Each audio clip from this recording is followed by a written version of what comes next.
Bienvenidos, tiempo de noticias económicas. ¿Cómo les va? ¿Cómo están? Revisamos lo que está ocurriendo en nuestros pueblos en el panorama financiero. Decenas de sectores políticos y académicos le recuerdan al presidente Iván Duque de Colombia las vallas publicitarias que instaló en campaña electoral y los pronunciamientos que hizo en debates asegurando que no impondría impuestos. Su ministro de Hacienda destapó la verdad. El Salvador rompe relaciones diplomáticas con Taiwán y las establece con China. Venezuela, tema de análisis hoy en nuestro expediente económico, el plan de ofensiva justamente económica, el Bolívar soberano comenzó a circular en este país, una nueva unidad de cuenta asociada al petro y no es la única novedad, ya le vamos a ampliar.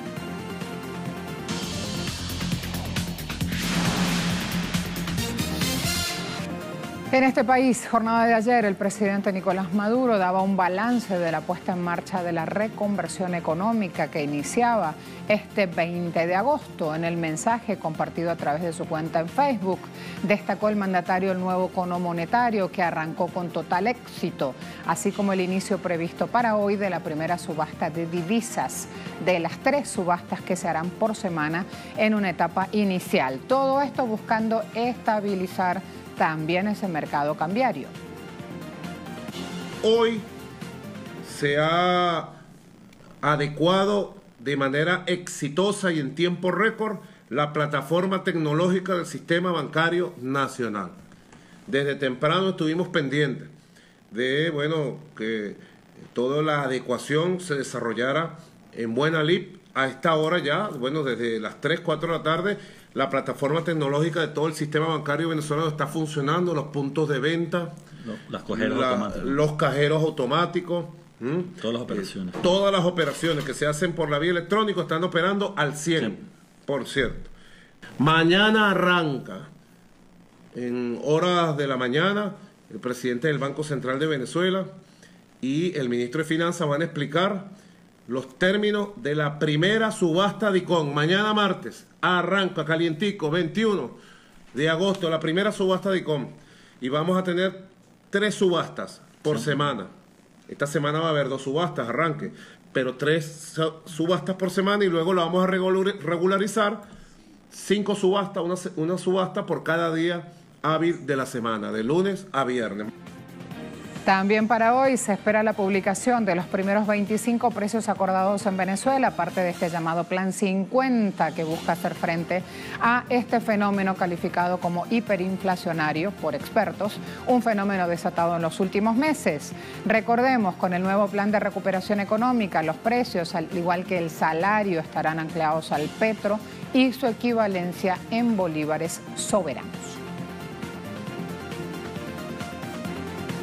Próximamente el presidente anunciará el monto de los tickets de alimentación. Esa es la otra noticia que se esperan. Como ven, en Venezuela pasan cosas, allí van dándose justamente todos los anuncios con esta batería de medidas para lograr recuperación económica en este país. Y algo muy importante también que se viene. Hay una decisión tomada. El gobierno venezolano va a dar balances diarios de cómo va este plan de recuperación económica, buscando justamente anclar la información con el pueblo para solidificar ese nexo y tener al poder popular con un rol protagonista en esta etapa de recuperación económica.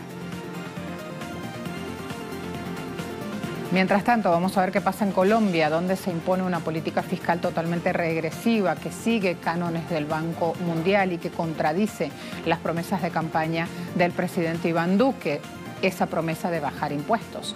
Sin llevar un mes en el Palacio de Nariño, ya el nuevo presidente de Colombia y su ministro de Hacienda hacen trizas sus ofertas electorales, defendiendo en sus últimas intervenciones el alza de los impuestos para las clases menos pudientes y la rebaja de aranceles para los empresarios, con este falso discurso de la reactivación económica. Escuchemos qué dicen en las calles los ciudadanos en rechazo a la política de Duque. Él sabía que los impuestos los iba a aumentar porque este es una política de la OCDE, es una política señalada por la Standard & Poor's. Por ejemplo, la Standard & Poor's había señalado que debían aumentarse los impuestos, ¿sí?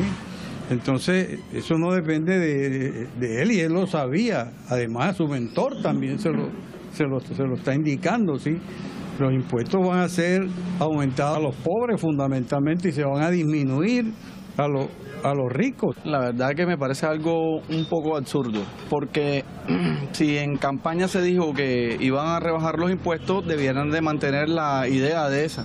Opino que se dedicó a hacer una campaña llena de mentiras solamente para ganar votos, porque ahora mismo se está encargando de bajar la calidad de vida a todas estas personas clase media.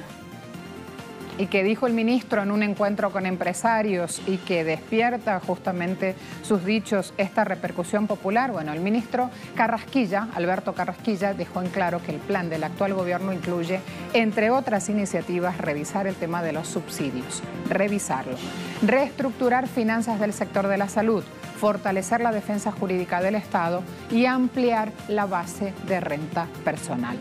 ¿Qué quiere decir eso? Que quieren acercar esa base a los estándares internacionales, o sea, más impuestos a las personas naturales. Allí la conclusión por estos días. Mientras tanto, nos preparamos a ver otro escenario que se da aquí, en nuestra región. Argentina, tormenta de Macri, no parece encontrar un final. Hay datos de la Defensoría de la Tercera Edad que también hoy estamos mostrando en pantalla de Telesur. 7 de cada 10 adultos mayores no pueden cubrir la canasta básica. ¿Por qué? Porque aumentaron los bienes y servicios para los jubilados, que alcanzan un 19,6% en lo que va del año. Incluso hay cifras oficiales del propio INDEC, que es el que levanta toda la estadística oficial en el país, que revelan un retroceso de las jubilaciones en un 8,58% desde la llegada del partido político del presidente Macri. Cambiemos. Mientras se estima una pérdida de capacidad de compra con el salario mínimo de casi el 13% para febrero, año en este caso 2019. Según analistas, estos números rojos se explican por 3 elementos. El proyecto de reforma previsional, que será presentado el próximo año. El escenario de recesión económica, inflación y caída en los niveles de empleo, que afecta a todo el sistema de la seguridad social. Y por último, el ajuste acordado con el Fondo Monetario Internacional, que prevé, por ejemplo, poco a poco ir desmantelando el Fondo de Garantía de Sustentabilidad de la Administración Nacional de la Seguridad Social. ¿Qué implica esto? Que las provincias no van a recibir la cantidad de dinero, la partida presupuestaria que recibían antes. Otro punto, El Salvador rompe con Taiwán, se apega al principio básico de una sola China, estableciendo relaciones estratégicas con la segunda economía mundial. El canciller salvadoreño Carlos Castañeda y su homólogo chino firmaron un comunicado conjunto sobre el establecimiento de relaciones diplomáticas bilaterales. Un paso inmediato ahora es entablar diálogo para comerciar, para abrir infraestructura, micro y mediana empresa. Estas son informaciones aportadas por el mandatario de El Salvador, Salvador Sánchez Serén, quien destacaba también la potencia económica del gigante asiático. El establecimiento de relaciones diplomáticas ofrece al gigante asiático un nuevo amigo en América Latina y también, por supuesto, un socio para impulsar la iniciativa La Franja y la Ruta, que ha dado resultados exitosos. Lo hemos chequeado aquí días pasados. Al reconocer el principio de una China y establecer relaciones diplomáticas con China sin condiciones previas, El Salvador se une a las mayorías de los países del mundo. Ahora hay 178 naciones que tienen relaciones diplomáticas con China. Esto demuestra que apegarse al principio de una China es la elección correcta. En línea con las normas internacionales y la tendencia irreversible, China y El Salvador acordaron profundizar la confianza mutua, aprovechar ventajas complementarias y cooperar en varios campos. Y sí, Turquía se fue a la OMC, que planteó una demanda. ¿Contra quién? Contra Estados Unidos. A la vuelta la revisamos.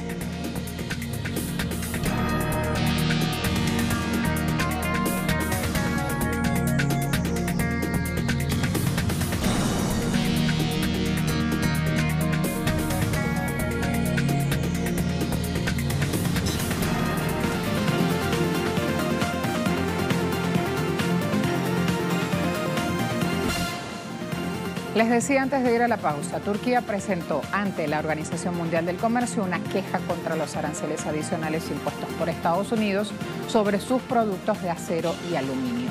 Ankara asegura que las acciones de Washington son incompatibles con las disposiciones de la OMC sobre salvaguardas y Acuerdo General de Aranceles Aduaneros y Comercio del año 1994, que establece que los estados deben demostrar mediante investigación que el aumento de las importaciones de determinado producto socava la producción nacional. Hasta ahora esto no ha sido demostrado por la parte estadounidense, por lo que de momento no hay justificación para que Trump tome la decisión que tomó días pasados de duplicar aranceles al acero y aluminio turco en 50 y 20% respectivamente. Con la introducción de este reclamo ante la OMC, Turquía y Estados Unidos tienen que llegar a un acuerdo dentro de los 60 días posteriores a iniciado este reclamo. De lo contrario, el caso pasaría al Departamento de Disputas de la OMC. Otros países como Canadá, China, India, México, Noruega, Rusia, Corea del Sur y la Unión Europea también introdujeron reclamos ante el mismo organismo por el mismo punto, los aranceles de Trump. Desde Turquía están denunciando que las medidas tomadas por Washington contra ese país tienen como objetivo dañar la economía turca. El presidente Erdogan alertó sobre los peligros externos en el primer día de una semana festiva que paraliza justamente parte de estos mercados turcos. Los ataques contra nuestra economía no son diferentes a los ataques contra nuestra bandera. El propósito es el mismo. Su objetivo es poner de rodillas a Turquía y a su pueblo y tomarnos como rehén. Aquellos que creen que entregarán a Turquía a través del tipo de cambio pronto verán que están equivocados. ¿Qué pasa del lado de Estados Unidos? El mayor grupo de cabildeo empresarial de ese país también condena la política de aranceles de Trump. La Cámara de Comercio estadounidense alerta que estos nuevos aranceles por $200.000 millones que quiere imponer Trump sobre productos chinos se traducen en daño a los consumidores, trabajadores, empresas y la propia economía estadounidense.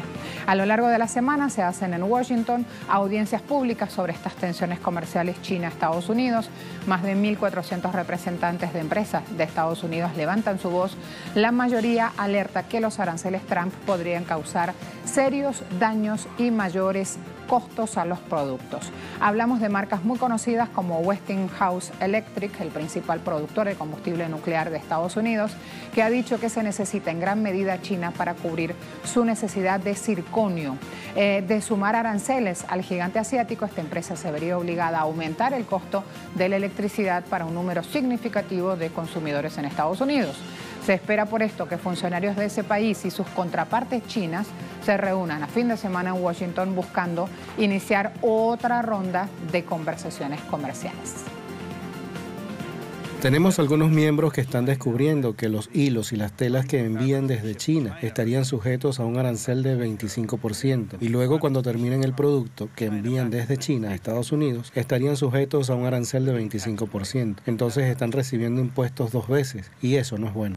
Estamos muy preocupados de que si entra en vigencia otro arancel de 25%, eso impondrá una carga enorme a las pequeñas empresas en Estados Unidos, porque será demasiado dinero para ellos llevar el producto.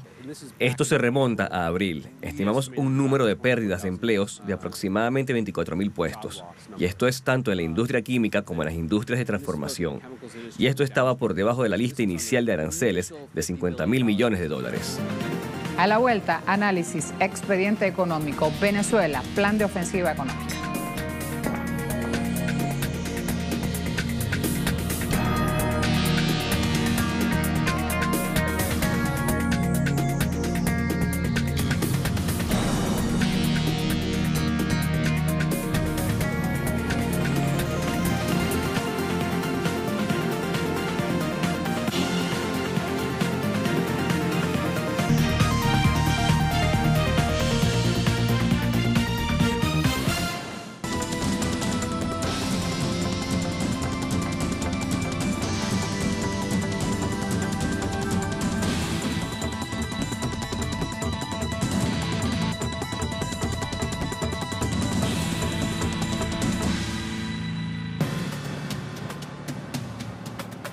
En Venezuela arrancó un programa llamado de crecimiento y recuperación económico, un conjunto de acciones consideradas inéditas en este país que buscan un reacomodo, un viraje en la política económica nacional.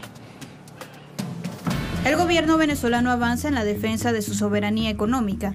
Ha sentado las bases para un nuevo orden económico centrado en el trabajo, la defensa del salario anclado en el petro y el aumento de la producción, distanciándose y diferenciándose del accionar neoliberal que se apega a los rectores de organismos internacionales como el Fondo Monetario Internacional, que se centran en el capital y los recortes sociales.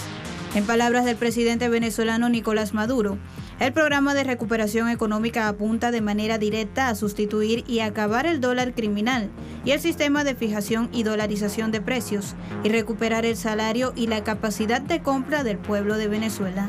Agregó, hemos encontrado la fórmula revolucionaria que pone al trabajo como centro para el reequilibrio general de la sociedad, basado en la producción de bienes y la remuneración del salario. Con ella acabaremos de forma definitiva el modelo perverso que dolarizó los precios en el país. El mandatario ha asegurado que se trata así del lanzamiento de un nuevo pensamiento económico venezolano, de factura nacional, para impulsar la estabilización y normalización de la vida económica, para superar o voltear la tortilla de modelo de guerra económica interna y externa, que ha pretendido la destrucción de la economía y la cohesión social. Nuestro Bolívar soberano. Fíjense, en la mesa de trabajo la imagen del petro. El nuevo centro de gravedad de la economía de este país está allí, en el petro. El eje rector en materia cambiaria y monetaria en el sistema de precios y de salarios. Eso es lo que se intenta, eso es lo que se quiere.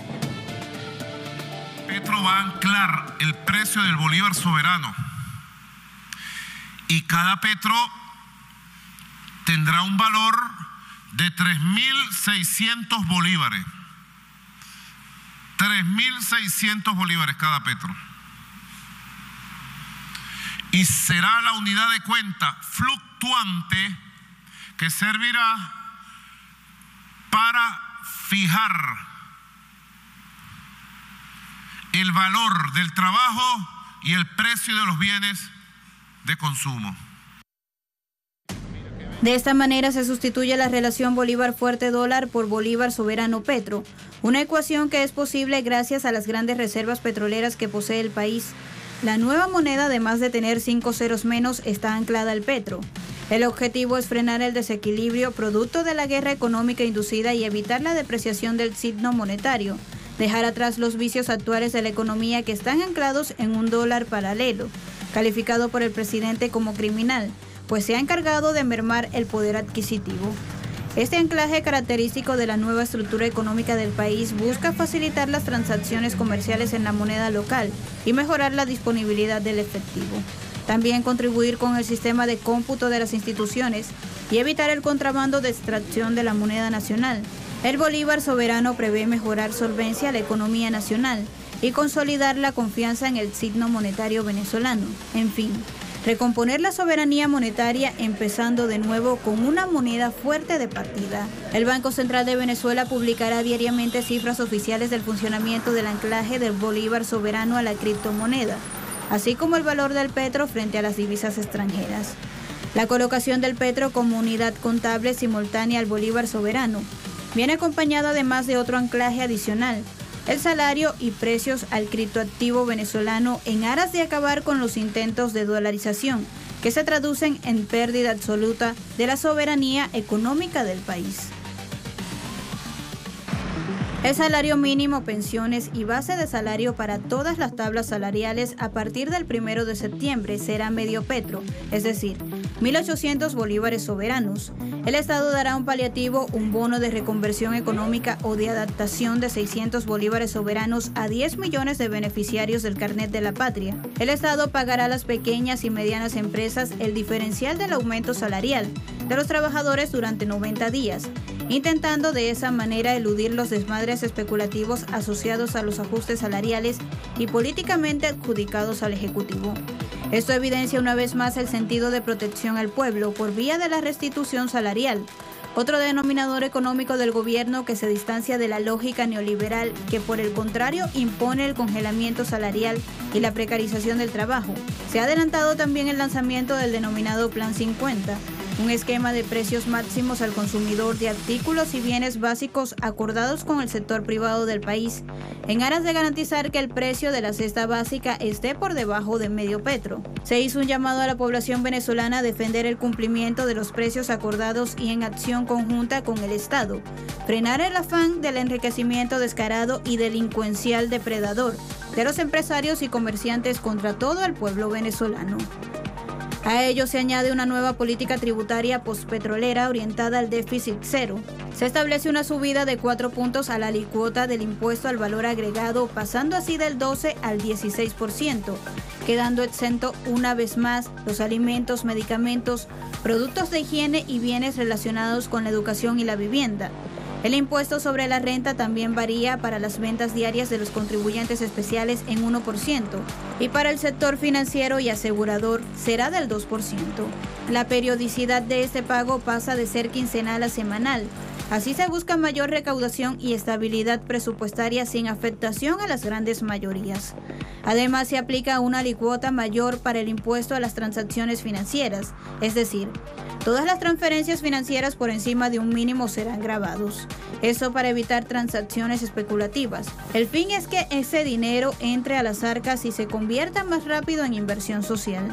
En materia cambiaria se aplicará un nuevo sistema determinado de manera fluctuante a través de las subastas del sistema de divisas de tipo de cambio complementario, que en principio serán 3 semanales con miras a ser diarias y acabar así con el mercado ilegal cambiario. Para ello, además, se aumentarán las autorizaciones para nuevas casas y agentes cambistas en territorio venezolano y de esta manera acelerar los procesos de compra y venta de divisas y crear mecanismos abiertos para el desarrollo de esa actividad.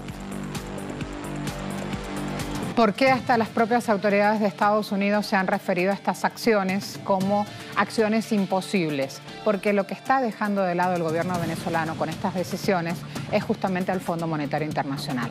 Se están deslindando de manera clara de estas habituales políticas de shock económico, usualmente ejecutadas en un marco o en una política neoliberal.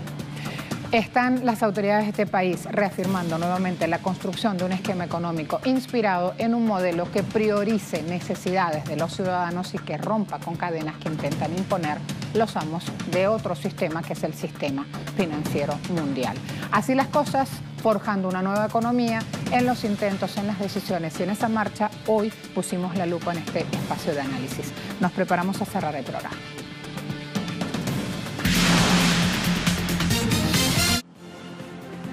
Cotizaciones hasta ahora, movemos el balancín, allí van los indicadores entonces para cerrar, así se mueven mercados petroleros hoy. Brent anclado en $72,18 el barril, tiene tendencia al alza, el WTI en 66,70, en este caso también va con una tendencia alcista, también en dólares la expresión, también por barril, y el OPEP en dólares por barril 70,36. A todos, gracias por acompañarnos, hasta la próxima.